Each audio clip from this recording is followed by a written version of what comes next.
disampaikan oleh Nabi yang diajarkan kepada Muadz bin Jabal, ya Muadz, atau kama qala Rasulullah sallallahu alaihi wasallam, wahai Muadz, u'allimuka du'aan, aku akan ajarkan kepadamu satu doa.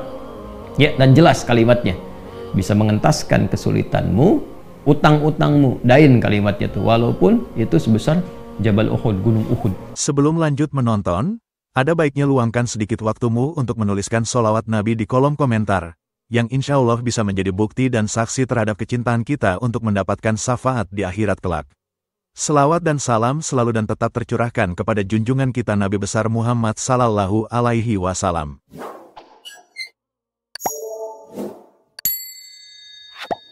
Nah, di antara pelajaran yang pernah disampaikan oleh Nabi yang diajarkan kepada Muadz bin Jabal, ya Muadz, atau kama qala Rasulullah sallallahu alaihi wasallam, wahai Muadz, u'allimuka du'aan, aku akan ajarkan kepadamu satu doa. Ya, dan jelas kalimatnya, bisa mengentaskan kesulitanmu, utang-utangmu, dain kalimatnya tuh, walaupun itu sebesar Jabal Uhud, gunung Uhud. Masya Allah. Ya, Muadz, maukah engkau aku ajarkan satu doa yang kalau engkau baca itu, engkau punya utang, terjebak dalam satu kondisi, ya, walaupun sebesar gunung Uhud, Allah akan melapangkannya. Ya, teman-teman yang pernah umrah, pernah haji, tahulah seperti apa gunung Uhud itu. Ya, panjangnya luar biasa dan seterusnya. Itu ilustrasi. Ya, bukan berarti harus segunung Uhud begitu, gambarannya sebanyak apapun. Kalau benar-benar kita terkoneksi dengan Allah, bukankah Allah Maha Kaya, Maha segalanya, yang mudah mengangkat, mudah menurunkan, mudah memberi, mudah juga menghilangkan sesuatu, mengangkat yang baik, memberi yang baik, menghilangkan yang buruk, gitu kan? Dan seterusnya. Maka Muadz tentu mengiyakan, dan Nabi kemudian sallallahu alaihi wasallam memberikan petunjuk doanya, gitu kan? Maka beliau memulai dengan Allahumma, gitu kan? Kalau kita baca ayatnya kan kulillahumma, ya. Nah, kita bisa bacakan langsung potong dari kata Allahumma-nya berdasarkan pengajaran dari Nabi sallallahu alaihi wasallam kepada Muadz bin Jabal. Itu bisa dicek di hadisnya. Allahumma malikal mulki. Coba buka mushafnya, ya. Buka mushafnya. Teman-teman buka mushaf ini, mushaf masing-masing di rumah, cari Quran surah ketiga Ali Imran ayat 26. Kan kata kulnya di situ, kalau kita baca Quran harus dibaca semuanya, kulillahumma. Tapi kul itu kan katakan, ya, perintah Allah kepada Rasulullah. Nah, kita bisa dalam konteks berdoa, kita bisa langsung bacakan dari Allahumma-nya. Allahumma malikal mulki. Saya ulang, ya. Allahumma malikal mulki tu'til mulka man tasha wa tanzi'ul mulka mimman tasha wa tu'izzu man tasha wa tudhillu man tasha biyadikal khair innaka ala kulli syai'in qadir. Jadi dimulainya dari Allahumma-nya sampai ke ujung ayatnya. Sudah? Dah, ya. Kemudian teruskan Rahmanad dunya, Rahmanad dunya. Saya tulis, ya, teman-teman itu bisa screenshot, ya. Sudah? Rahmanad dunya wal akhirah wa rahimahuma. Asalnya ya Rahman, ya Rahmanad dunya wal akhirah. Karena kita ingin cepat. Biasanya kan orang memohon tuh kalau punya utang pengen cepat dilepaskan, kan? Maka caranya biasanya dilepaskan huruf ya-nya dan menunjukkan ini fathah untuk menunjukkan ada ya sebelumnya. Asalnya ya Rahmanad dunya wal akhirah. Kita percepat supaya kita minta sesuatu dipercepat. Rahmanad dunya wal akhirah wa rahimahuma tu'tihima man tasha wa tamna'u minhuma, ya kan? Man tasha. Allahumma malikal mulki tu'til mulka man tasha. Ya Allah yang menggenggam segenap kekuasaan, Engkau memberikan kekuasaan pada siapa yang Engkau kehendaki. Wa tanzi'ul mulka mimman tasha, dan juga mencabut, mengambil kekuasaan dari siapa yang Engkau kehendaki. Wa tu'izzu man tasha, Engkau mengagungkan, mengangkat siapa yang Engkau kehendaki. Wa tudhillu man tasha, dan Engkau bahkan merendahkan di antara makhlukmu yang Engkau kehendaki sesuai dengan hukum-hukum-Mu. Biyadikal khair, segala ketetapan kebaikan dan segala kemuliaan ada dalam ketetapan-Mu. Innaka ala kulli syai'in qadir, hanya Engkau yang paling kuasa untuk menetapkan segala hal. Rahmanad dunya wal akhirah, ya Allah yang maha pengasih, yang sempurna kasihnya dalam urusan dunia dan akhirat. Wa rahimahuma, dan sempurna kasih sayangnya dalam segala urusan dunia dan akhirat. Tu'tihima man tasha, Engkau memberi siapapun, baik di langit ataupun di bumi, kepada siapa yang Engkau kehendaki. Wa tamna'u minhum man tasha, Engkau pun bisa mencegah apapun terjadi bagi siapapun, makhlukmu di langit ataupun di bumi. Jadi kita mengambil dua hal nih, yang baik Allah kasih, dari yang buruk-buruk dicegah, gitu kan? Kemudian ini yang paling indah, aghnini bi rahmatika, ya Allah lapangkan Agni itu dari kata ghina, aghna yughni, agni. Asal katanya dari kata ghina, sesuatu yang lapang dari segi harta. Kayakan. Kadang diambil majas untuk mengayakkan hati. Di sini maksudnya ke materi. Kayakan aku ya Allah, berikan aku kecukupan yang melapangkan aku, ya kan, dari urusan-urusanku. Maksudnya ini terkait hutang. Bi rahmatika, dengan rahmatmu. Ya ini bahasanya indah sekali. Ini balaghahnya tinggi banget ya. Ya kalau kita ambil ke bahasa kita kan begini. Ya Allah, yang paling sayangkan Engkau, yang paling punya kan Engkau, yang menguasai dunia dan akhirat kan Engkau, yang memiliki kebaikan kan Engkau, yang mencegah dari segala yang sulit pun kan Engkau, yang punya solusi semuanya Engkau. Maka dengan kepasrahanku kepadamu dan pengakuanku atas semua rahmat dan kekuasaan keagungan yang Engkau miliki, aku memohon dengan rahmatmu, dengan kasihmu, hanya Engkau yang sayang ya Allah, yang bisa menyelesaikan urusanku. Ya, dan dengan rahmatmu aku mohon yang bisa melapangkan keadaan hartaku untuk melunasi utang-utangku. Kalau aku memohon kepadamu saja dengan segala kasih sayangmu, kepada sifat sayangmu, ya kan? Kalau aku memohon dengan segala sayangmu belum kau kabulkan, maka kepada siapa lagi aku mesti mohon? Sedangkan kau yang paling sayang kepadaku.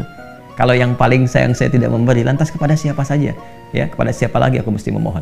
Maka aku mohon ya Allah, lapangkan keadaan diriku dengan sayangmu itu sehingga aku tidak memohon dan meminta lagi kepada selainmu. Ini ya, aghnini bi rahmatika an rahmatin man siwa.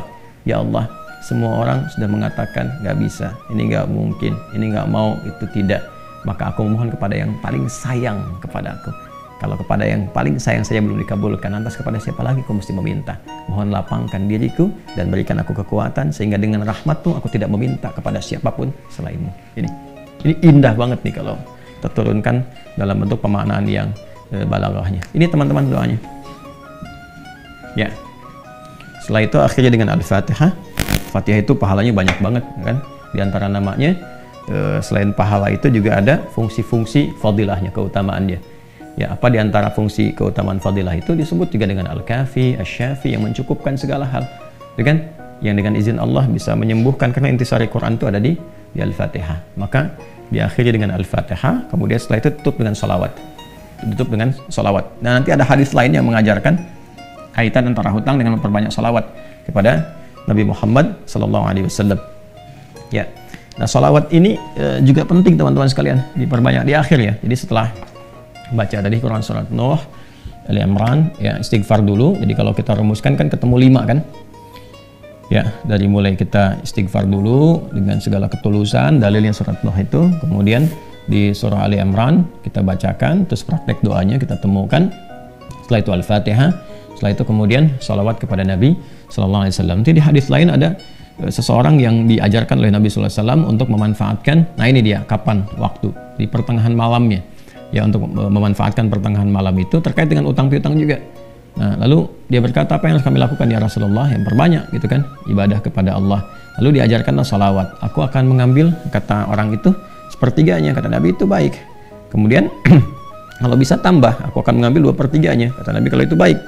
Lalu kalau bisa tambah, aku akan mengambil keseluruhannya. Ketika orang itu menghidupkan salawat di akhir-akhir malam itu, ya maka Nabi SAW langsung berkomentar, maka Allah akan mencukupkan, bahkan melebihkan apapun yang kamu rasakan gitu ya, yang kamu hadapi. Nah, itu beberapa ulama menempatkan bab itu dalam pengantasan utang piutang.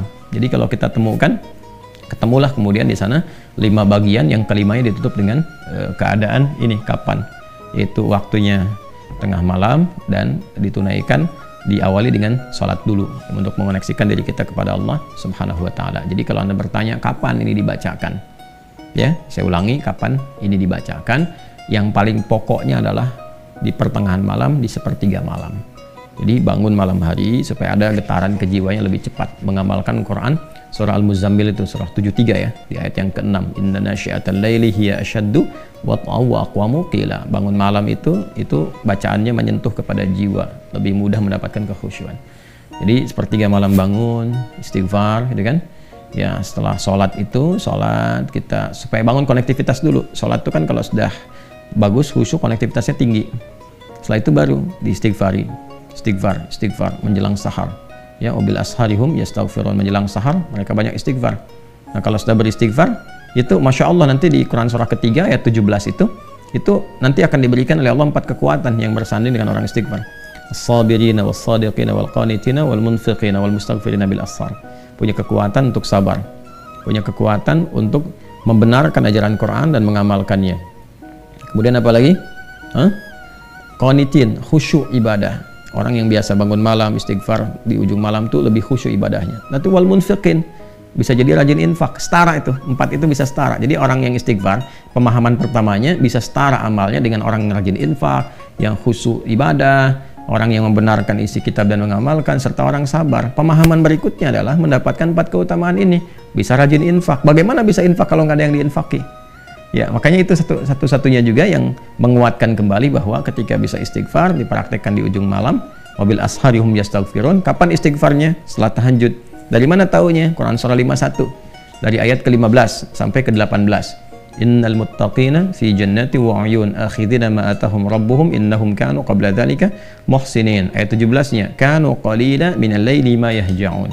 Kan mereka itu orang-orang yang sedikit tidurnya, maksudnya menghidupkan malam, rajin tahajud. Setelah itu apa? Wabil asharihum yastaghfirun. Menjelang waktu sahar, sepertiga malam ke waktu sahar, ya dekat-dekat ke fajar, dia banyak istighfar.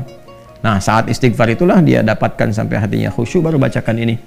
Ya Allahumma malikal mulki tu'til mulka man tasha wa tanzi'ul mulka mimman tasha wa tu'izzu man tasha wa tudhillu man tasha biyadikal khair innaka ala kulli syai'in qadir. Rahmanad dunya wal akhirah. Itu tulisan ke sana. Wa rahimahuma tu'tihuma man tasha wa tamna'u minhum man tasha. Kemudian teruskan langsung ke bawah. Aghnini bi rahmatika an rahmati man siwak. Minta kepada Allah. Ya, setelah itu boleh sertakan kemudian bahasa-bahasa kita minta. Terus baca Al-Fatihah, tutup dengan salawat kepada Rasulullah sallallahu alaihi wasallam.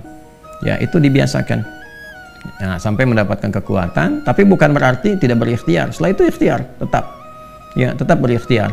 Ya, bagaimana cara berikhtiarnya? Ya, tapi bisa kita bekerja dengan baik. Kalau nggak ada modal sama sekali, misalnya kita berikhtiar dulu dengan amal kebaikan. Datang ke masjid, berusaha rapi-rapi, gitu kan?